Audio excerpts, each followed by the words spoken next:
The film begins with a man in panic trying to escape from a creature. He runs for a few meters and stops, begging it to stay away.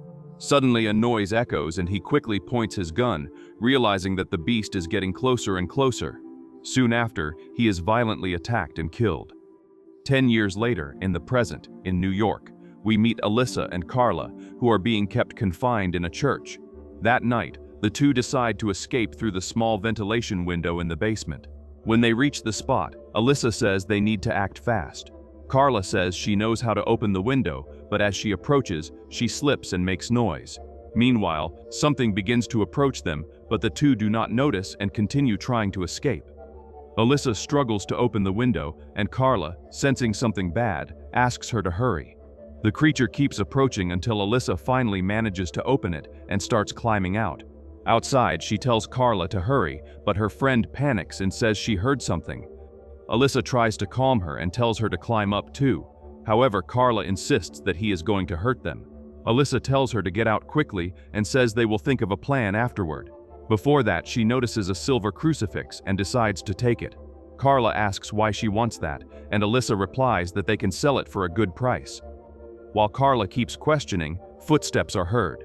When she turns around, she screams in terror and is attacked by the beast. Alyssa backs away in fear and decides to run to save herself, while Carla is dragged into the darkness. As she runs, howls echo around her, and she continues in panic. Alyssa goes to a strip club, where she asks her friend Jasmine where Lou Boy is. Jasmine replies that he is in the back, and asks if she is okay, and Alyssa says yes. She then approaches him, and Lou Boy comments that he knew she would show up again. The next day, we meet Lieutenant Thomas, who is scolding Detective Kimell. Thomas says he assaulted a suspect who was already restrained, and Kimell tries to justify his actions. Even so, the lieutenant states that even the worst criminal has rights and that nothing justifies the assault. Kimell admits he messed everything up and apologizes, but says he cannot stand being stuck at the station anymore. Thomas comments that he has an appointment, but says he has a job for him, which excites Kimell for finally being able to get out. Before that, Thomas asks him to uphold the law because he is risking his own neck for him. Kimell promises and gets excited. However, Thomas explains that it is only a simple job, leaving the detective intrigued. Then he reveals that Kimell needs to capture Alyssa and Carla, who are fugitives, which irritates the detective. Kimell asks if he is joking, but Thomas replies that he is not, and even calls him ungrateful. The lieutenant states that he must carry out the mission and take the two back to the rehabilitation house. There, Kimell must hand them over to Father Peter. In the morning, Kimell goes to the rehabilitation house and is greeted by Father Michael. The detective says he came to see Sister Ruth, and Michael replies that they were already expecting him, inviting him inside. Kimell meets Sister Ruth, and during the conversation, the detective asks how many people are admitted there. The nun does not like the way he refers to the patients, and Kimell apologizes. The conversation is interrupted when Candy enters the room to drop off a box. Ruth is bothered and asks what she is doing there, and Candy replies that Father Peter told her to put the box in his office. Ruth then stares at a name written on the box, and Kimell notices her reaction, deciding to write down the girl's name. In another part of the church, Carla's body is lying on the floor while someone cleans up the mess around it. After analyzing the women's clipboard, Kimell again asks how many residents are there. Ruth gets irritated by the question, but replies that there are 12 in total and asks him to focus on his mission. At that moment, Peter enters the room and Ruth tries to introduce them. However, the priest ignores her and greets the detective. She seems frightened and quickly gives up her seat for him. Then Ruth changes her posture, becomes more cordial, and asks Kimell to find her girls. He replies that he will find them, and at that moment, notices a pentagram tattoo on the nun's wrist. She quickly explains that she got that tattoo before finding her vocation, and he says he understands. Kimell then asks about the security of the place, and Ruth replies that there are no guards, only a locking system with a timer. It is activated at night and turned off in the morning. The detective asks to speak with whoever is responsible for the patrol, but Ruth says that he is already looking at him, making it clear that there are no patrols. Kimell becomes irritated with the situation, since most of those women have criminal records. Peter agrees that he is right, but states that those girls have already served their sentences. The detective insists that those people do not change. Irritated, Ruth states that there are no armed guards there, nor anything like that, and adds that rehabilitation has been helping people since 1914. Then she says goodbye to the two, but before leaving, Peter asks her to make sure the box gets upstairs safely. Ruth replies that she will ask someone to pick it up, and leaves. Meanwhile, Father Michael looks for Sister Ruth, and some girls say she went to talk to Sister Frances. In the hallway, he spots her and tries to call her, but is ignored. In an isolated room, Sister Frances rests while her heartbeats are monitored. Her caretaker gathers the objects and leaves, but on the way bumps into Sister Ruth. Frightened, she quickly apologizes. However, Ruth remains silent. Meanwhile, Kimell confirms the number of patients and asks if there are 16 in total. At that moment, Casey enters saying she came to get the box, and upon entering, exchanges glances with the detective. Peter then explains that there are only 9 or 10 patients, since some were discharged or fled. Kimell asks if it is true that they were about to have their sentences ended, and the priest confirms. He says that both were showing good results, and he decided to include them in the Big Sister program. Intrigued, Kimell asks about the program, and Peter explains that it is intended for patients who show progress. In this case, they start helping other inmates and can earn their freedom more quickly. Kimell then questions why they would flee if they were doing well in rehabilitation. Peter replies that he will also find out when the detective brings them back. Then the priest says he needs to go, because he is busy, but Kimell interrupts him asking who Trina Matthews is. Peter asks what about her, and questions whether the detective knew her. Kimell replies that he did not, he only saw the name on the box. Relieved, Peter explains that she was one of those who recently finished the program. He says he is happy about it, but comments that there is no address for Alyssa on the clipboard. Peter then explains that she used to move frequently, but believes the detective can find her at a bar in Levittown. Kimell thanks him for the information, and as he leaves, sees Ruth praying, tries to greet her from afar but is ignored and leaves the church. Outside, Kimell notices a girl watching him and decides to approach. She introduces herself as Mendy and asks if he is there because of the fugitives. The detective confirms and asks if she knows where they are. Mendy replies that she does not, but says she is relieved they managed to escape, because in that place people disappear frequently. She comments that she is surprised they called the police this time. Confused, Kimell asks her to explain better. Mendy states that she has seen many things happen there and says he will only find one of the women because the other is dead, taken like so many others. Not understanding, Kimell asks how she knows that. Mendy replies that she listens to the conversations and mentions other girls who disappeared. Surprised, he says he only heard about 2, and she smiles, questioning about the others who vanished in the last month. Kimell promises to find her friends, but asks her to remain there until being released, as supposedly happened with Trina Matthews. Mendy then asks if he really believes that Trina was released, leaving the detective thoughtful. At that moment, Sister Ruth appears and asks her to go back inside because she is missing the group session.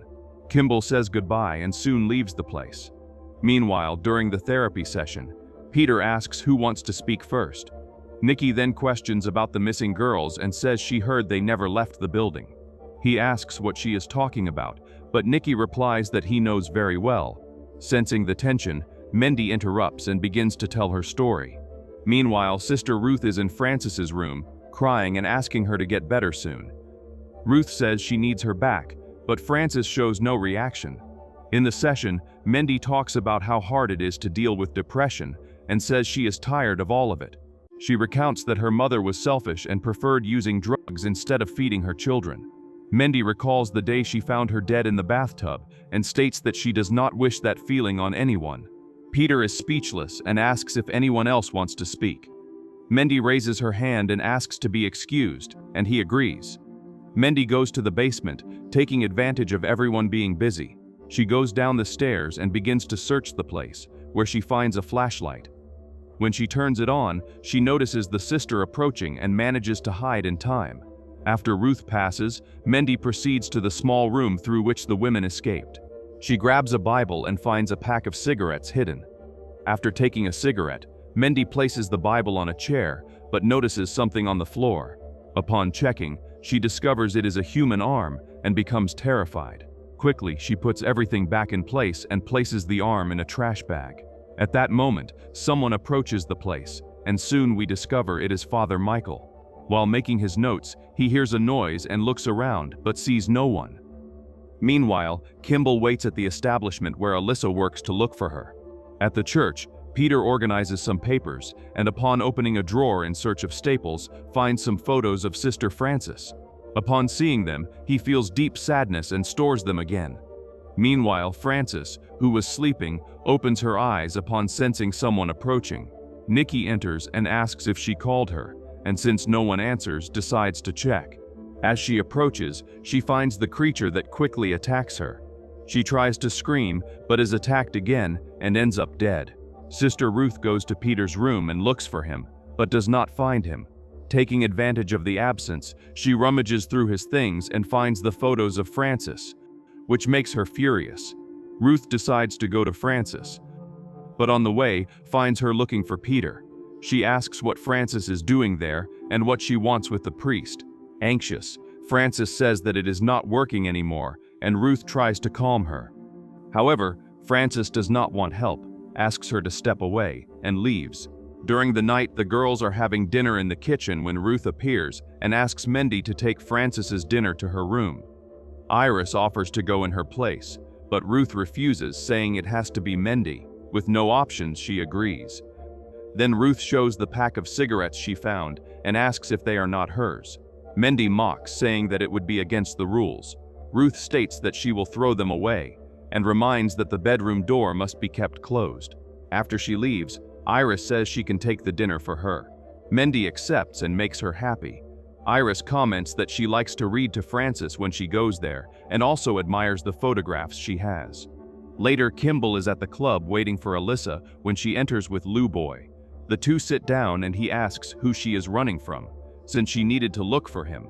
Alyssa does not answer and that irritates him, so he repeats the question.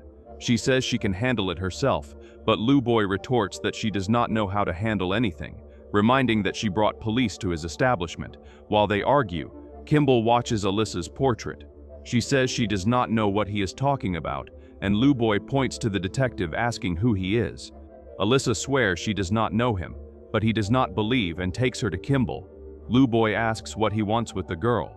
Then Kimell introduces himself as a detective, says he does not want trouble, and that he is there only to take her back to the church. Lou Boy questions why he would have to take her. Kimell explains that she is still under the jurisdiction of the state and needs to return, but Lou Boy replies that the state has no power there and tells him to leave. The detective asks where Carla is, but Lou Boy does not let her answer and tries to leave, however is stopped. Irritated, Lou Boy tries to attack him, but the more experienced detective manages to knock him down. Then the henchmen also go after him, but Kimell manages to take them down. At that moment, the bartender pulls out a gun and points it at him, and feeling surrounded, Kimell also draws his titted. He manages to pressure the man who drops the gun and then drags Alyssa by the arm. In the car, she asks if he is a bounty hunter from the church, but Kimell says he is a detective. He states that he is looking for her and her friend to take them back to the church, but Alyssa says that is impossible. When he asks why, she reveals that her friend is dead, but he does not believe. Checking her bag, he finds a gun and asks who left her, so terrified that she bought it. Alyssa replies that she does not know what he is talking about, and irritated, Kimell asks her to stop joking. Alyssa says that Carla never left the church with her because she was killed by some kind of animal. Kimell smiles and says she is going crazy, but Alyssa states that strange things happen at the church. He says he has heard that before and finds silver bullets in the bag. In a mocking tone, he asks if the church is having problems with werewolves, but she remains silent. At the church, Iris reads to Frances, but upon realizing she does not wake up, says goodbye and leaves. Shortly after, Frances slowly opens her eyes. As she leaves, Iris sees a piece of tile on the floor, crouches to pick it up and notices bloodstains, becoming thoughtful but continues. Soon after, she finds Nikki's clothes on the floor, and upon picking them up notices the shadow of the beast behind her, being attacked and killed. Meanwhile, Kimell says that Alyssa is going crazy with those stories, but she reveals that she intended to return to kill the creature and believes silver bullets can kill it. Irritated, Kimell asks her to stop with that werewolf story. However, Alyssa insists that she cannot forget, because she saw her friend brutally killed. He replies that Peter and Ruth said she was an exemplary person, and does not understand why she fled. Alyssa reveals that no one can escape that place, because they are all captured one by one.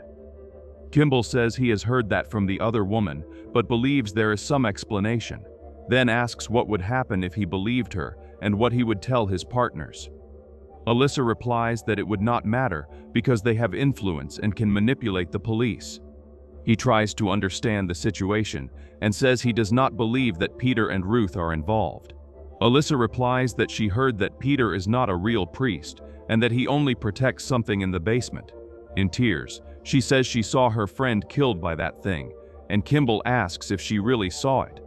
Furious, she retorts whether he did not hear anything she just said. He asks her to calm down and admits that he does not know what happens at the church, but understands that something frightened her so much that she fled. Kimell then promises that when he takes her back, the two will search the entire church. She calms down, thanks him and introduces herself, and Kimell does the same. At the church, the sister finds Mendy in the bedroom and asks what she is doing there. Mendy says she let Iris go in her place, and upon hearing that, Ruth falls silent. Before leaving, Mendy asks if the sister saw Nikki or Rosita, because she did not see them at dinner, and Ruth lies saying they went to the store with Peter. Later, the two arrive at the church, and Mendy, who was at the window, spots them. Kimell begins loading the gun with silver bullets, and Alyssa asks if he believes her. He replies that he believes in the cruelty of humanity, and that he has seen too many bad things, therefore prefers to be prepared. Then the two enter, and Mendy grabs the evidence she managed to get to find them. She prepares to go down the stairs, but sees Peter leaving the room and moves slowly. Meanwhile, Kimell and Alyssa enter the church, and the alarm starts beeping. Alyssa warns that the lockdown has been activated. Michael and Ruth appear, and the sister asks about Carla. Kimell says he needs to speak with her in private, and Ruth suggests the chapel. She tells Michael to take Alyssa to the room, but Kimell says she will stay with them. Ruth agrees, dismisses Michael and asks the two to follow her. Mendy reaches Sister Frances's room and tries to speak with her, but notices Michael approaching. She closes the door and watches him through the crack, however feels that she is being watched. When she turns around, she sees that Frances is awake. Frances asks if she is Mendy and what she is doing there. Mendy grabs the bag and tries to show the evidence, and Frances asks her to come closer. Suddenly, she grabs her arm. Mendy asks her to let go because she is hurting her. She tries to free herself, but realizes the woman's superhuman strength. Then Frances begins to transform before her eyes, and Mendy backs away terrified. Mendy quickly leaves the room and ends up knocking Michael down in the process. He asks what she was doing there, but Mendy keeps running and hides. The priest decides to check on Frances, but is soon brutally attacked. Hearing the screams, Mendy sneaks from one hiding place to another. However, the creature eventually finds her. In the chapel, Sister Ruth states that Alyssa's accusations have no basis and asks what they did for her to say that. Kimell replies that he also wants to know and asks to search the church. Ruth refuses, saying he needs a warrant, and demands that he leave. Kimell says he does not have a warrant but has probable cause because he believes Carla never left there. He asks Alyssa where she wants to start, and at that moment Peter appears, saying they can start with the basement, from where they escaped. Casey was returning to the game room when Mendy appears and slams the door into her. Mendy says nothing and keeps walking until Sarah notices her state. Seeing her completely devastated, she panics and starts screaming. The beast appears shortly after and attacks Casey, while the others, terrified, run to save their lives. The screams reach the chapel and Kimell runs to help, cautiously advancing through the place. Soon he comes face to face with the creature, and frightened, fires at it, but the beast manages to escape. The girls run to hide in a room, and soon someone knocks on the door asking for help. When they open it, they realize it is Sarah, who says she was injured on the back, but managed to escape. Candy says she will get something to help her, leaving the two alone. At that moment, the creature appears again and attacks Sarah, and then turns its attention to the other girl, killing her as well. Kimell finds the creature again and calls Thomas asking for urgent backup, then goes after it. Upon entering the church, he sees blood on the floor and becomes alert. Alyssa also searches the place for a phone, but discovers that it is broken. Kimell follows the noise and is attacked by Peter, who says he will not allow them to kill Francis. Kimell reacts and knocks him down, but when trying to grab the gun, he is thrown to the ground and struck several times with a fire extinguisher. Even injured, he manages to reach the gun and fires, hitting Peter. The shots draw Alyssa's attention, who runs to the place and finds Kimell dead. She grabs the gun with silver bullets and goes down the hallway, where she finds Peter fallen. Before she passes, he reveals that Francis transformed after being bitten during a trip to Brazil, when they were visiting Ruth on a mission. Since then, he and Ruth had been trying to control her for 10 years, but she became increasingly aggressive and stopped accepting the food they offered. Furious, Alyssa asks if that is why they started using the girls as food. Peter admits that they delivered only the unwanted ones from the program, those whom no one would miss. She asks why they needed to kill Kimell, and Peter says it was to protect Francis. Alyssa replies that she is a monster and shoots, killing him. At that moment, Ruth appears walking toward her, but the creature appears behind her and kills her with a blow. Then it advances against Alyssa, who aims and fires several times with the silver bullets, killing the creature, which returns to human form. In the morning, the doors unlock and Alyssa leaves the church, sitting on the steps without hope that anyone will believe her. Candy appears, saying she survived, and asks if she is okay. Alyssa replies that she is, despite having killed a false priest and seen a werewolf devour her friends. Candy says she will call her lawyer father, but Alyssa explains that the church phone is broken. Then she hands Kimell's cell phone to her, and Candy starts dialing. Alyssa breaks down in tears, and Candy runs to hug her, ending the story.